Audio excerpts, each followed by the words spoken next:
Hi guys! Welcome to another vlog, and today ang topic natin is top money mistakes to avoid in your 20s, okay? So I remember the time when I was in my 20s. Lagi yung tumatakbo sa utak ko, paano ba ako yumaman? Laging ganon. Ano ba yung gagawin ko para makatakas ako sa pagiging empleyado? Yun talaga lagi, sinusulat ko yan. Tapos sabi ko dapat at age ganito hindi na ako empleyado. At ano ba yung mga ginagawa ko during that time? Okay, so ang ginagawa ko that time guys ay lagi ako nagbabasa ng libro. Every time na sumasahod ako, bumabili ako ng libro na magpapatalas ng isip ko on how to create money at the same time how to become knowledgeable when it comes to money, okay? So, ito na nga, punta na tayo sa top money mistakes to avoid in your 20s. So, ayun, not saving for retirement early.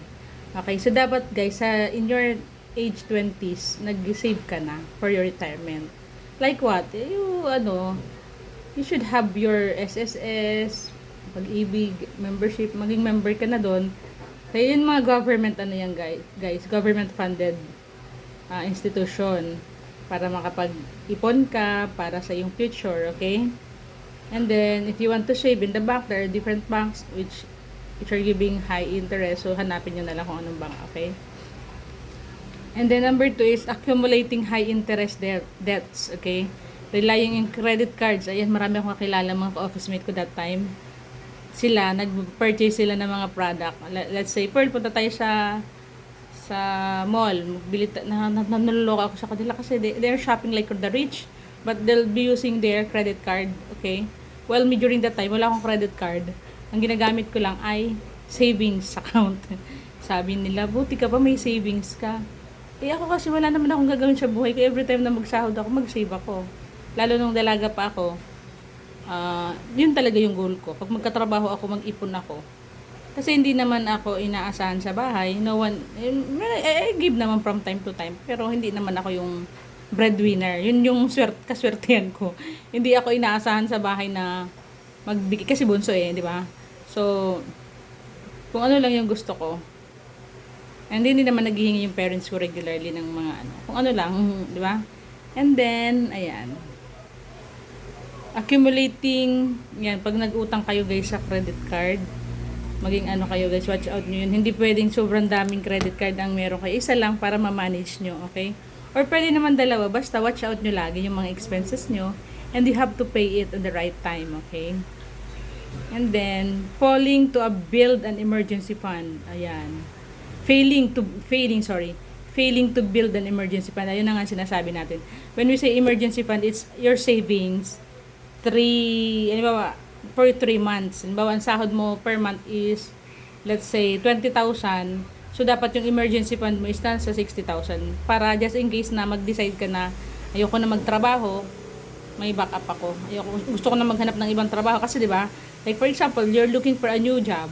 Hindi naman garantiya na pag-apply mo makatanggap ka kaagad. So, you'll be waiting, di ba, naman ng ibang employer. So, at least meron kang emergency fund na magagamit mo pa yung pera. Okay? So, at least 3 months. And then, ito na, another money mistakes to avoid is emotional spending and lifestyle creep. Okay?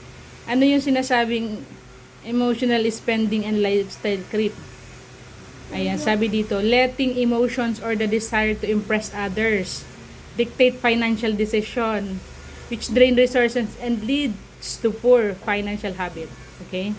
Yes, totoo talaga yan, guys. Kaya, wag kayong masyadong magpa-impress sa mga kakilala nyo na, ay, magpo-post ako sa kumbaga, OOTD na branded yung damit ko, where in fact, binili mo yung sahod mo doon na wala namang natira sa'yo, diba? OOTD, or you purchase something na mamahalin na inutang mo naman pala at the end of the day, sakit sa ulo, 'di ba? So, that's an emotional spending and lifestyle creep. That can lead to a poor financial habits, okay? So, i-avoid niyo yan, guys. Huwag kayong bibili-bili ng mga bagay na sa tingin niyo makakapa-impress sa iba. Tapos wala namang impact yun sa kanila at kakapulubin niyo. Okay, itigil niyo na yun. Like for example, ay, ang ganda ng damit na to. Christmas party namin, so bibili ako ng bagong damit na to. Tapos mamaya hindi mo naman gagamitin. Kasi hindi mo naman naibenta sa iba, hanggang na-stock lang. O, 'di ba? It's what is that? It's a liability. Why? It's not creating money. 'Di ba? Nalusaw lang yung pera mo dun eh. Pag binenta mo yun sa okay-okay, magkano na lang yun? Hindi na, let's say binili mo yun sa mall, 3,000 branded na damit. Pag binenta mo na yun sa okay-okay, hindi na yung tataas sa 200. Okay? So maging wise kayo when it comes to spending money. Look for sale. Yung mga nakasale lang na produkto or okay-okay, kung yun pa lang ang kaya. Okay? And eto, another things to do is this skills your 'di ba? Your finances, okay? Not tracking expenses, okay? Avoid niyo 'yan, guys. Dapat ilista niyo yung mga expenses niyo monthly para maipasok niyo sa budget yung mga pinagkakagastusan niyo. Okay? Like for example, dapat ang budget mo sa ilaw, sa tubig, ganito. So doon lang maglalaro 'yon. Okay, so from time to time, when you see that there is bukas ang ilaw sa CR, bukas ang ilaw sa kwarto, wala namang tao, bukas ang electric fan, you have to turn it off, okay? Para ma-hit mo yung goal mo na hanggang dito lang yung budget ko sa kuryente, hanggang dito lang yung budget ko sa tubig, like that. Okay, so ako, what did I do? From time to time, para ma-minimize ko yung gasto sa tubig. So, meron ako maraming balde. Naglaba ako, pakalaba ko yung 3 banlaw, ilalagay ko yan doon. So, di ba, magagamit natin panlinis ng CR, yung tubig. Like, kasi, halimbawa, kasunod na nun yung paglilinis ng CR, pwede mo na yung magamit yung tubig. Or kung pag may nagagamit ng CR, pwede na yung pambuhos, right? And last but not the least is neglecting financial literacy. Not investing time in learning about personal finance and investing, which are essential for making informed decision as discussed, okay? Ayun na nga guys, pag hindi ka nag-aaral pagdating sa usaping pera, syempre wala kang alam, okay? So, there are people who are earning big amount of money when they got employed. In the long run, they end up broke. Why? Because they are not financially literate. So, pero may tao na ang liit lang ng sahod niya, but they end up millionaire. Why? Because they know how to play money. They know how to increase their, to grow their money, okay? So, that's the difference. Hindi kailangan laging mataas yung sahod. Kailangan lang marunong ka kung paano laruin at ang pera at kung paano ito palaguin, okay? So, yun eh.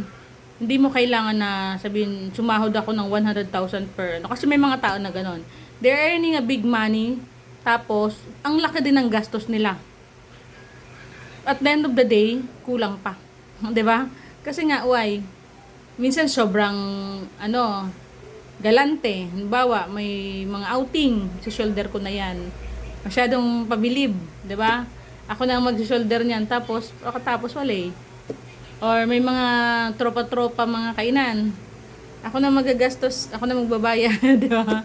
So yung mga ganon, it can impact our finances. So kailangan pagdating sa pera, magaling, okay? Kailangan lahat ng gastos track, yung mga ginagastos natin pasok sa budget, hindi na pwedeng lumagpas doon kasi pag lumagpas doon di maapektuhan yung other budget natin, okay? So that's one way of being financially literate, okay? So sabi nga, live within your means. Kung kung hanggang saan lang yung kapasidad mo, doon ka lang. Kasi kung hindi, maghihirap ka, right? Maraming ganyan eh. Maraming mga negosyante, akala nila mapipera sila kasi from time to time, ang dami-daming perang pumapasok. Tapos, pagdating sa paglabas ng pera, they're just fond of spending, okay? They're no longer aware that their expenditures is now bigger to the amount of money that they're getting in. Right? So, that's a problem. Kaya maraming yun ang mahirap at naghihirap ng mga negosyante kasi nga, financially, hindi talaga nila inaral. Tira lang ng tira. Oo, kumikita. Oo. May benta. Oo. May pumapasok na pera. Pero yung ginagastos nila, sobrang laki na pala. Na hindi na makover ng earnings nila everyday. Okay? So, you have to be very, tawag nito, cautious, maging wise pagdating sa usaping pera. Para hindi tayo ma-end up broke. Okay? Ang hirap pag walang pera, napakahirap. Hindi mo alam kung kanino ka lalapit. Hindi mo alam kung yung ito pang pinakamalungkot niyan. Pag wala kang pera, pag may nalapitan ka na tao, pwede kang i-chismis. 'Di ba? Ayoko yung ganon. Kaya yan ang sinabi ko sa sarili ko noon, ayokong lumapit sa iba para mangutang. So as much as possible, from time to time, I will be doing so many things for me to earn money, kahit nasa bahay lang. Kasi isa sa pinakamalungkot sa buhay ng tao is wala kang pera at mangungutang ka at wala kang mautangan at pagdududahan ka. At at least, pag naka-experience ka ng ganun, okay lang. Ngayon, ito pang you need to avoid. Marami yung mga tao na lalapit-lapit sa'yo from time to time pala.